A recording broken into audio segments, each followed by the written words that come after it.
Um garopabense tem trabalhado na preservação de espécies de abelhas nativas do Brasil. Pouco conhecidas, as abelhas sem ferrão encontram grandes desafios com as alterações feitas pelo homem no meio ambiente. Pretas com listras amarelas, amarelas com listras pretas, totalmente pretas ou por completo amarelas, grandes ou muito pequenas.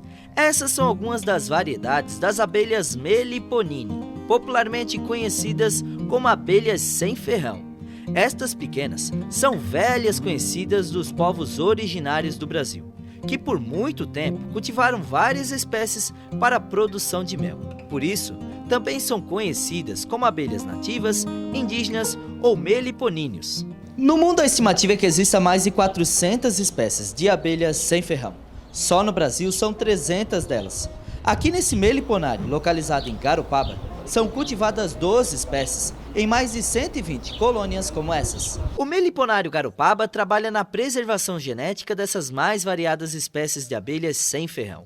Um trabalho fundamental para a preservação ambiental. No nosso entender do Meliponário Garopaba, a gente trabalha mais pela preservação das colônias. A gente, na realidade, não tem retorno comercial, né, nenhum. A gente trabalha por cuidar e para preservação. Inúmeros fatores, né? O pessoal não conhece. Vai lá, corta o pau, derruba, deixa jogado, pega o mel, larga lá a colônia de qualquer jeito, ela morre. Então são inúmeros os fatores, mas eu acho que o desmatamento e o veneno, e as plantas exóticas, né? Em terceiro lugar, realmente são os piores problemas. No mundo, milhões e milhões de abelhas têm morrido nos últimos anos e isso tem ficado cada vez mais forte com o uso de agrotóxico e principalmente os agrotóxicos, aqui no Brasil, principalmente os agrotóxicos que são usados nas lavouras de soja. Aqui em Santa Catarina, em 2019, teve um estudo, teve uma mortandade de milhões e milhões de abelhas e foi feito um estudo bancado, inclusive, pelo Ministério Público Estadual, que demonstrou que 67% das abelhas coletadas mortas eram por causa de agrotóxico. Estas abelhas com ferrão também podem ser vistas na região da Mata Atlântica, sendo a espécie mais comum a Apis mellifera. Muitas delas foram trazidas para cá da Europa, Ásia e África, ainda no período de colonização do Brasil. A explicação pela qual foram enviadas para cá são várias, mas todas estão ligadas à produtividade superior em cera e mel. Reza uma lenda que os jesuítas, como as nossas abelhas sem ferrão, elas produzem uma cera escura, e essa cera era utilizada para fazer vela, o que aconteceu? Um padre queimou uma vela preta é meio estranho, né?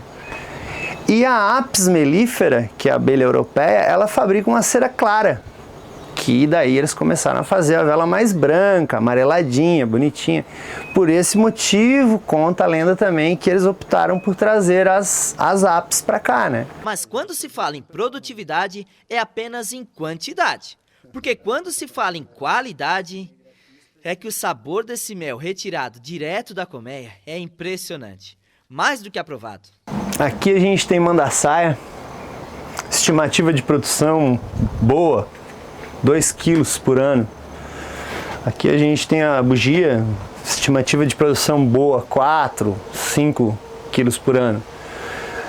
Estimativa de produção de uma apis, 30, 40, 50, 60 quilos por ano. Então é bastante desproporcional, né? Claro que é um mel totalmente diferenciado.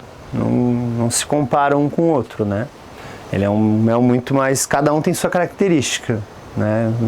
O mel da bugia tem um gosto muito especial. O mel da tubuna são bem diferentes. Ó. Esse daqui é o de Jataí.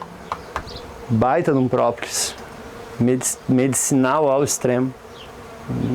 Nem se compara com esse da Apis, né? Não falando que o da Apis é ruim. Não, bem pelo contrário, ele também é muito bom. Esse daqui é o da mirim, abelha mirim, que é dessas pequenininha. E esse daqui é da tubuna, Scaptotrigona.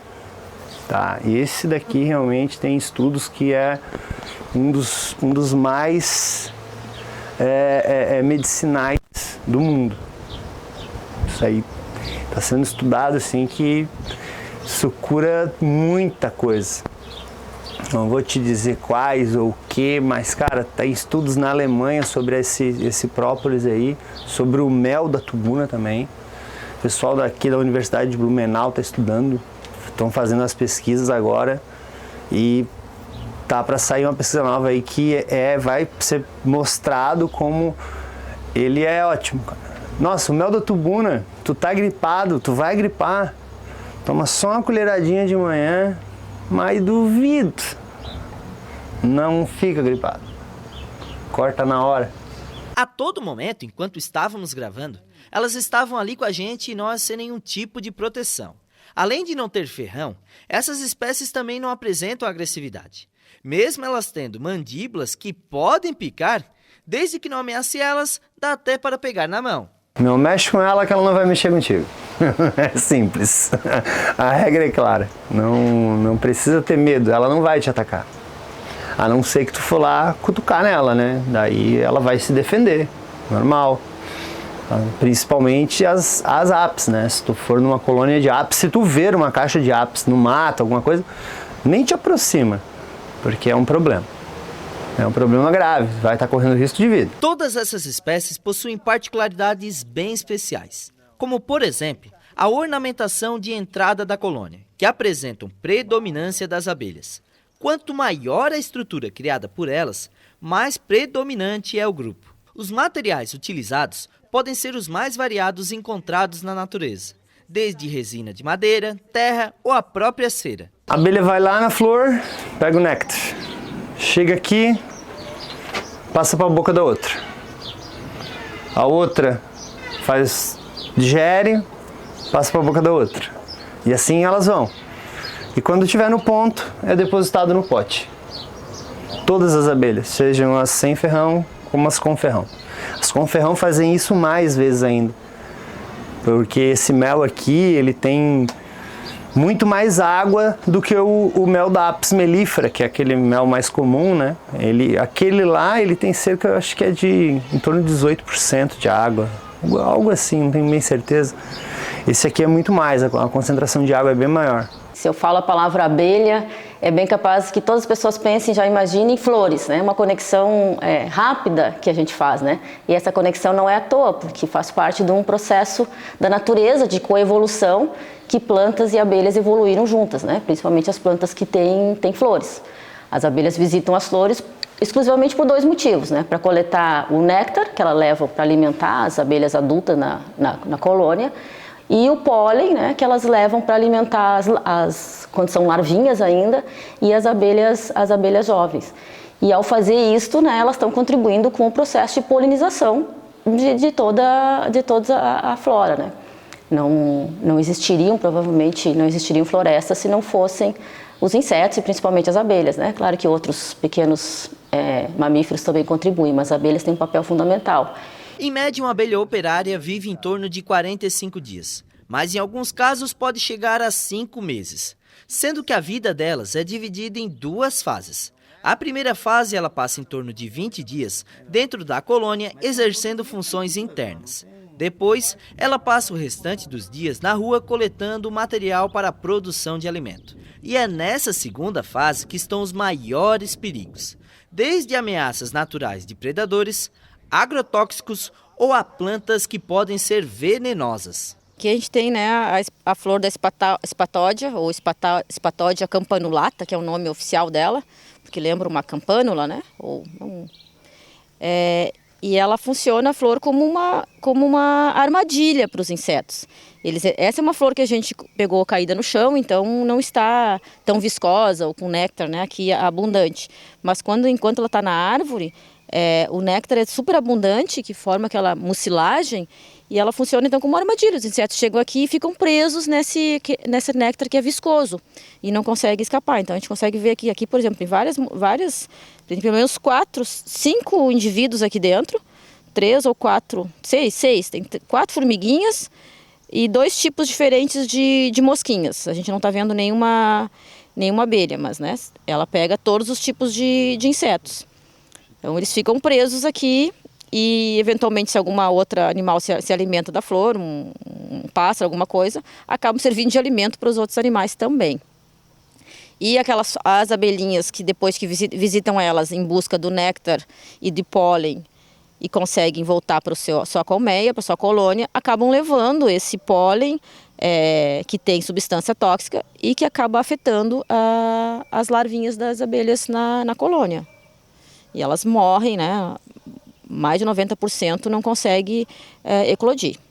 A abelha, borboleta, beija-flor, tudo que é polinizador que precisa de néctar, que de repente numa certa época do ano não tem a flor de preferência dele, vai nela, aquele ali está condenado, né? E tem outro problema grave nisso tudo também. Ela também tem o pólen. O pólen dela, muitas vezes trazido pela abelha, pela campeira, né? Que é essas abelhas que estão trabalhando e trazendo materiais externos, ela deposita o pólen aqui nos potes. E ele acaba envenenando esse pólen que vai servir de alimento para as crias, né? Acaba intoxicando a própria colônia. Em 2019, foi sancionada uma lei em Santa Catarina que proíbe a produção de mudas e o plantio da Espartódia campanulata, também conhecida como Espartódia, bisnagueira, tulipeira do Gabão, xixi de macaco ou chama da floresta. A lei incentiva a substituição das existentes por plantas nativas. Em Garopaba, também foi aprovada a lei que reforça esses cuidados dentro do município. Foi aprovada a lei municipal para que o poder público municipal possa agir mais efetivamente em cima dessa fiscalização. A gente não quer aqui que o governo já saia pedindo para cortar árvore, mas que haja uma conscientização, um trabalho também de informação às pessoas para que esse tipo de árvore não tenha mais sucesso aqui na nossa cidade. A gente vê que algumas pessoas têm essa árvore na sua casa. É uma árvore bonita, quando ela vem na época da floragem, ela realmente mostra aquela flor bem bacana, uma flor vermelha, algumas puxando para o amarelo, e isso cativa as pessoas, mas porém, para a natureza, ela agride muito. Aquele botão onde a abelha busca o pólen, ele é altamente tóxico. Então a gente espera, com a lei municipal agora, que o governo possa agir mais, tanto na parte de informação, quanto na parte também de fiscalização, executando o trabalho de fiscalização e agindo na questão da poda dessas árvores. De acordo com o Executivo Municipal, as plantas que estão em áreas públicas serão mapeadas e cortadas. Já as que são encontradas em propriedades particulares, os munícipes poderão fazer denúncia junto ao setor de fiscalização, que notificará o proprietário. Em caso de fiscalização de rotina, quando identificado, o setor de fiscalização notificará o proprietário do imóvel para que proceda com o corte e o correto descarte do resíduo vegetal, podendo ainda aplicar multa em caso de descumprimento. Mas não é só a bisnagueira que prejudica as abelhas. Até mesmo algumas nativas podem afastar essas polinizadoras, como as barbatimão e as flores do alho. Sendo assim, mais importante do que cortar as que são tóxicas, a plantação de nativas ou importadas que tragam os nutrientes necessários para as colmeias trazem retornos ainda maiores. Tem estudos que mostram que as abelhas elas se atraem muito por flores de cor azul, lilás, laranja, amarelo, branco. Vermelho não tanto, porque vermelho as abelhas veem como um cinza, elas não enxergam o vermelho, então elas não são atraídas. Então plantar ipê branco, ipê amarelo, ipê rosa, a quaresmeira, né, a nossa árvore símbolo aqui de Garopaba, é uma planta extremamente melífera. Pitangueiras, cerejeira, aroeira, né, que os passarinhos também adoram. Então, aquele outro guaco, que a gente faz chá, ele tem cheiro já de mel, é maravilhoso, atrai muitas abelhas. E se você não tem espaço no jardim, no seu pátio para plantar, até as flores mesmo do jardim. Lavanda, manjericão, essas margaridinhas, o cosmos, aquela florzinha laranjinha que é um inso pelas estradas aí, que é linda, elas adoram. Então, estimular a plantar mais, né, para atrair as abelhas, para elas deixarem de frequentar as flores que não são desejáveis. A preservação desses seres sensíveis que sofrem com defensivos agrícolas, poluição, introdução de espécies invasoras e alterações climáticas previne o colapso dos ecossistemas caso elas deixassem de existir. As abelhas têm um papel fundamental. Quando a gente ignora isso, e a sociedade como um todo, a humanidade parece que ignora essa importância da diversidade, do equilíbrio, né? As mudanças climáticas também têm contribuído para extinguir muitas espécies, né? As abelhas também sofrem com o problema de mudanças climáticas porque interferem nas floradas, né?